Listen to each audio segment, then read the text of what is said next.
ប្រទេសម៉ាឡេស៊ីគឺជាប្រទេសមួយក្នុងចំណោមប្រទេស Mega Diverse ទាំង17នៃពិភពលោកដែលមានន័យថាវាជាជម្រកនៃប្រភេទសត្វជាច្រើនប្រភេទដែលមានដើមកំណើតនិងរស់នៅក្នុងប្រទេសនេះព្រៃទឹកភ្លៀងត្រូពិចព្រៃកោងកាងនិងតំបន់ភ្នំរបស់វាបានចិញ្ចឹមសត្វឆ្លងដែនជាច្រើនប្រភេទដែលជាប្រភេទសត្វមានតែមួយគត់នៅប្រទេសម៉ាឡេស៊ី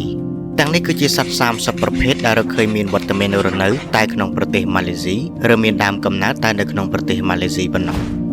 ទី1សត្វខ្លា Malayan Tiger ជាប្រភេទសត្វជិតផុតពូជហើយជាសត្វតំណាងជាតិរបស់ប្រទេសម៉ាឡេស៊ីផងដែរសត្វខ្លាប្រភេទនេះតូចជាងសត្វខ្លា Bengal និង Siberian ប៉ុន្តែមានកម្លាំងខ្លាំងអស្ចារ្យ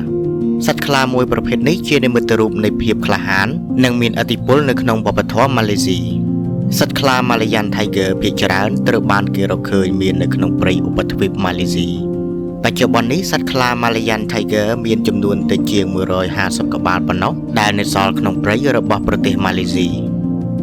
ទី2ដំរីតឿ Bonin Pygmy Elephant ជាប្រភេទដំរីតូចបំផុតនៃប្រភេទដំរីអាស៊ីដែលមានមុខមូលត្រចៀកធំនិងកន្ទុយវែង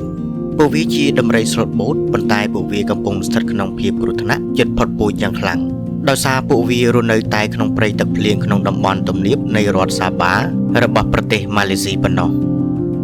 ទី3សត្វ Malayan Tiger ជាប្រភេទសត្វជ្រូកម្យ៉ាងមានច្រមុះវែងស្រដៀងទៅនឹងប្រមោយរបស់កូនដំរីពួកវាមានរោមពាក់កណ្ដាលខ្លួនពណ៌សខ្មៅគួរឲ្យចាប់អារម្មណ៍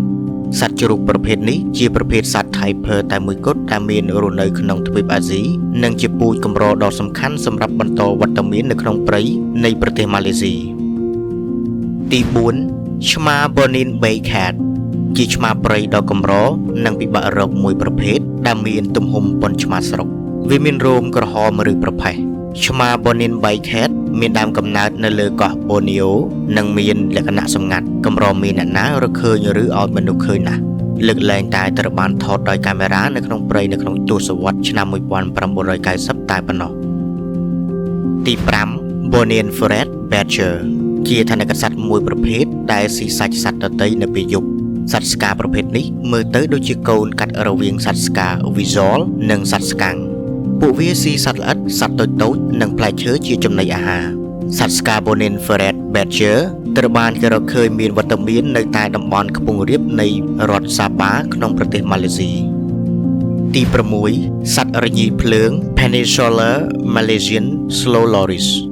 ជាសត្វរញីមួយប្រភេទដែលមានភ្នែកធំៗសម្រាប់មើលនៅពេលយប់សត្វរញីប្រភេទនេះមានពិសចម្លែកម្យ៉ាងដោយវាបញ្ចេញជាតិពិសពីក្រពេញនៅលើកែងដៃរបស់វាហើយលាយជាមួយនឹងទឹកមាត់របស់វាដើម្បីខាំសត្វដទៃឬមនុស្សពិសរបស់វាអាចបណ្ដាលឲ្យមានប្រតិកម្មអាឡែស៊ីស្បែកយ៉ាងធ្ងន់ធ្ងរផងដែរទី7សត្វស្វា Proboscis Monkey ជាសត្វស្វាច្រមុះវែងដែលត្រូវបានគេរកឃើញមានវត្តមានតែនៅលើកោះ Borneo តែប៉ុណ្ណោះពួកវាមានភាពល្បីល្បាញដោយសារសត្វស្វាឈ្មោលមានច្រមុះវែងពោះកំប៉ោងនិងរោមពណ៌ត្នោតក្រហមពួកវាលូតលាស់ធំធាត់បានល្អនៅក្នុងព្រៃកោងកាងនិងព្រៃមាត់ទន្លេនៃរដ្ឋសាបានិងរដ្ឋសារ៉ាវ៉ាក់ពួកវារស់នៅជាហ្វូងនៅតាមដងទន្លេសត្វស្វាច្រមុះវែងមានជំនាញខាងស៊ីស្លឹកឈើព្រោះពួកវាជាសត្វស្វាតែមួយគត់ដែលក្រពះរបស់វាមានផោតច្រើនស្វាដែលមានរូបរាងស្លូតបូតគួរឲ្យអស់សំណើចទាំងនេះជិតផុតពូជទៅហើយនេះក៏ដោយសារតែពួកវាបាត់បង់ទីជម្រកនិងរងសម្ពាធពីការបរបាញ់ទី8សត្វស្វា Borneo Orangutan ស្វាអូរ៉ុងអូតង់ប្រភេទនេះជាថនិកសត្វរស់នៅលើដើមឈើដ៏ធំបំផុតនៅលើពិភពលោកដែលមានរោមវែងពណ៌ក្រហមស្វាអូរ៉ុងអូតង់ប្រភេទនេះត្រូវបានគេរកឃើញមានវត្តមានតែនៅលើកោះ Borneo រួមទាំងរដ្ឋសាបានិងរដ្ឋសារ៉ាវ៉ាក់តែប៉ុណ្ណោះពួកវាស៊ីផ្លែឈើស្លឹកឈើសម្បកឈើនិងសត្វល្អិតស្វាប្រភេទនេះកំពុងស្ថិតក្នុងភាពគ្រោះថ្នាក់ជិតផុតពូជនិងត្រូវបានគំរាមកំហែងដោយសារការកាប់បំផ្លាញព្រៃឈើនិងការជួញដូរសត្វព្រៃខុសច្បាប់ទី9សត្វប្រចៀវ Malaysian Roundleaf Bat ជាប្រចៀវស៊ីសត្វល្អិតដ៏កម្រមួយប្រភេទមានច្រមុះរាងដូចបក្សីយ៉ាងចម្លែកពួកវាសំងំនៅក្នុងរូងភ្នំហើយដើរតួនាទីយ៉ាងសំខាន់ក្នុងការគ្រប់គ្រងចំនួនសត្វល្អិតប្រចៀវប្រភេទនេះមានកំណើតនៅប្រទេសម៉ាឡេស៊ីទី10សត្វកណ្ដុរ Long-tailed Giant Rat ជាប្រភេទកណ្ដុរព្រៃធំបំផុតមួយប្រភេទដែលមានកន្ទុយវែងជាងខ្លួនរបស់វាទៅទៀតកណ្ដុរប្រភេទនេះជាសត្វដែលមានប្រយោជន៍បំផុតមិនដូចកណ្ដុរដទៃឡើយ សត្វកណ្ដុរ Long-tailed Giant Rat ជួយថែរក្សាប្រព័ន្ធអេកូឡូស៊ីនៃព្រៃឈើដោយការបាចពង្រាយគ្រាប់ពូជនិងធ្វើជាចំណីសម្រាប់សត្វដទៃស៊ីសាច់របស់វាទី11សត្វកំពីងដូង Kinabalu Vitusaurus គឺជាថនិកសត្វតូចមួយប្រភេទដូចសត្វកណ្ដុរដែរវាមានច្រមុះវែងភ្នែកតូចនិងរោមពណ៌ត្នោតខ្ចីសត្វកំពីងដូងប្រភេទនេះត្រូវបានគេរកឃើញមានវត្តមានតែនៅលើភ្នំ Kinabalu និងតំបន់ខ្ពង់រាបក្បាលនោះក្នុងរដ្ឋសាបានៅលើកោះ Borneo ប្រទេសម៉ាឡេស៊ីប៉ុណ្ណោះទី12សត្វក្ងោក Malayan Peacock Pisan ជាសត្វស្លាបរស់នៅលើដីដែលមានស្នាមអុចដូចភ្នែកពណ៌ខៀវដ៏ស្រស់ស្អាតនៅលើរោមរបស់វាក្ងោកឈ្មោលត្រដាងស្លាបកន្ទុយរបស់វាដើម្បីតាក់ទាញក្ងោកញីសត្វក្ងោកប្រភេទនេះត្រូវបានគេរកឃើញមានវត្តមានតែនៅក្នុងព្រៃតំបន់ទំនាបនៃឧបទ្វីបម៉ាឡេស៊ីប៉ុណ្ណោះទី13សត្វចាបជៀប White-head Strogan គឺជាសត្វស្លាបចម្រុះពណ៌ដ៏ស្រស់ស្អាតមួយប្រភេទដែលត្រូវបានគេរកឃើញមានវត្តមានតែនៅក្នុងព្រៃខ្ពង់រាបនៃភាគខាងជើងនៃកោះ Borneo រួមទាំងរដ្ឋសាបានៃប្រទេសម៉ាឡេស៊ីផងដែរទី14សត្វគ្រួចក្បាលក្រហម Crimson-headed Partridge ជាបក្សីដែលរស់នៅលើដីដ៏ទាក់ទាញមួយប្រភេទមានក្បាលនិងបំពង់កពណ៌ក្រហមចាស់ចំណែកដងខ្លួនមានពណ៌ត្នោតសត្វគ្រួចប្រភេទនេះត្រូវបានគេរកឃើញមានវត្តមានតែនៅលើកោះ Borneo រួមទាំងរដ្ឋសាបានិងរដ្ឋសារ៉ាវ៉ាក់ក្នុងប្រទេសម៉ាឡេស៊ីប៉ុណ្ណោះ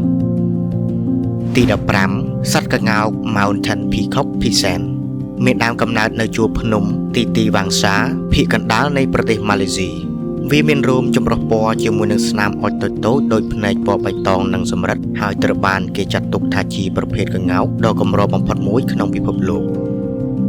ទី16បក្សី Bonin Bristlehead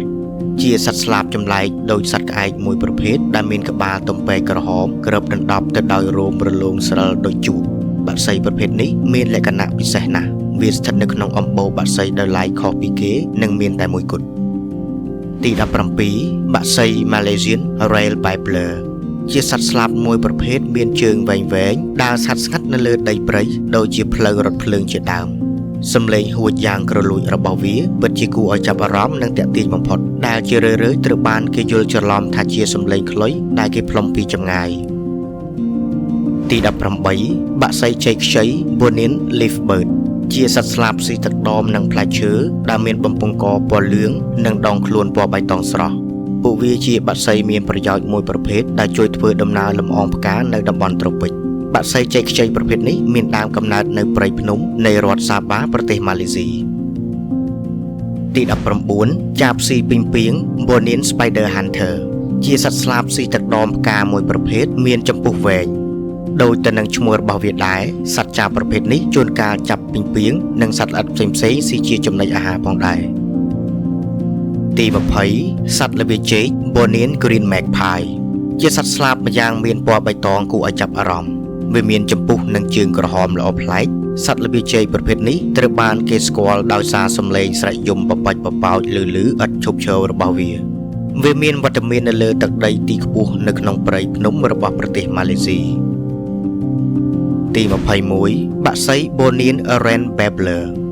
សត្វស្លាបប្រភេទនេះចូលចិត្តរកស៊ីនៅលើដីមានឥរិយាបថអ៊ីនព្រាននិងមិនចង់ឲ្យនរណាឃើញវាឡើយ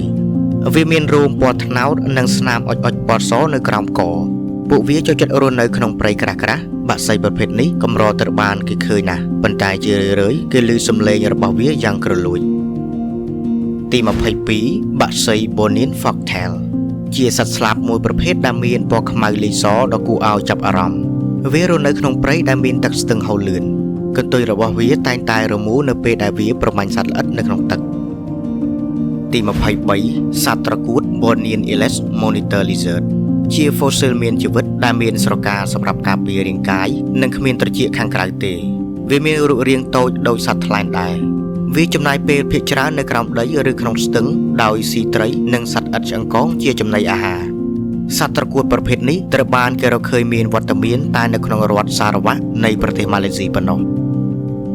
ទី24សត្វពស់ Malaysian Striped Coral Snake ជាសត្វពស់មានពិសមួយប្រភេទមានពណ៌ភ្លឺរលោងមានឆ្នូតក្រហមខ្មៅនិងស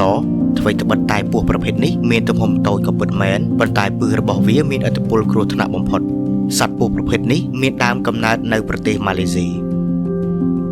ទី25កង្កែបដោះស្នែង Bonian Horn Frog ជាសត្វកង្កែបដ៏ល្បីល្បាញមួយប្រភេទដោយសារតែរាងរបស់វាដូចទៅនឹងស្លឹកឈើនិងមានស្នែងដោះពីរនៅលើភ្នែករបស់វាដូចស្លឹកត្រចៀក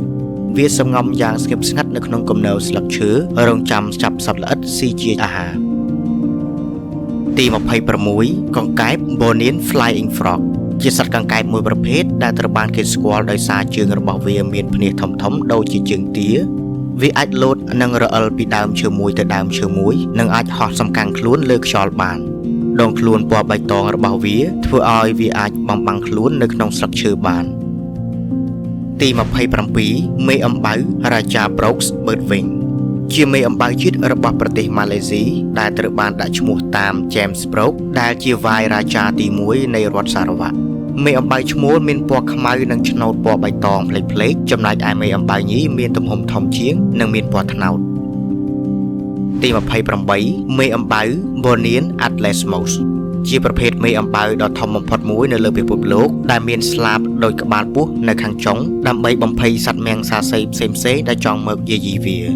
មេអំបៅប្រភេទនេះត្រូវបានគេរកឃើញមានវត្តមាននៅក្នុងព្រៃទឹកភ្លៀងនៃកោះ Borneo ប្រទេសម៉ាឡេស៊ីទី29ពីងពាង Malaysian Trapdoor Spider ជាពីងពាងបុរាណមួយប្រភេទដែលមានបន្ទះការពារនៅលើដងខ្លួនរបស់វាបង្កើតរុនជាមួយនឹងទ្វារអន្ទាក់ដែលមានសោតសំណាញ់ភ្ជាប់គ្នាយ៉ាងញឹកឆ្មាញ់ដើម្បីលើបវាប្រហារសត្វនៅពេលយប់ទី30សត្វល្អិត Malaysian Leaf Insect ជាសត្វល្អិតដ៏ជំនាញខាងបន្លំខ្លួនមួយប្រភេទដែលមានរាងដូចជាស្លឹកឈើបៃតងពិតៗមានទាំងសរសៃនិងស្នាមឆែបដូចជាស្នាមខាំរបស់ដង្កូវសម្រាប់បោកបញ្ឆោតសត្វមៀងសាសីនិងបំបាំងខ្លួនពីសត្រូវផងដែរប្រភេទសត្វទាំងនេះភាគច្រើនត្រូវបានរកឃើញនៅក្នុងតំបន់ជីវៈចម្រុះសំខាន់ៗរបស់ប្រទេសម៉ាឡេស៊ីដូចជាឧទ្យានជាតិ Taman Negara ឧទ្យានជាតិ Kinabalu និងអាងទន្លេ Maleo ដែលត្រូវបានទទួលស្គាល់ជាសកលសម្រាប់ភាពដ៏អស្ចារ្យនៃសត្វព្រៃតែមួយគត់របស់ប្រទេសម៉ាឡេស៊ី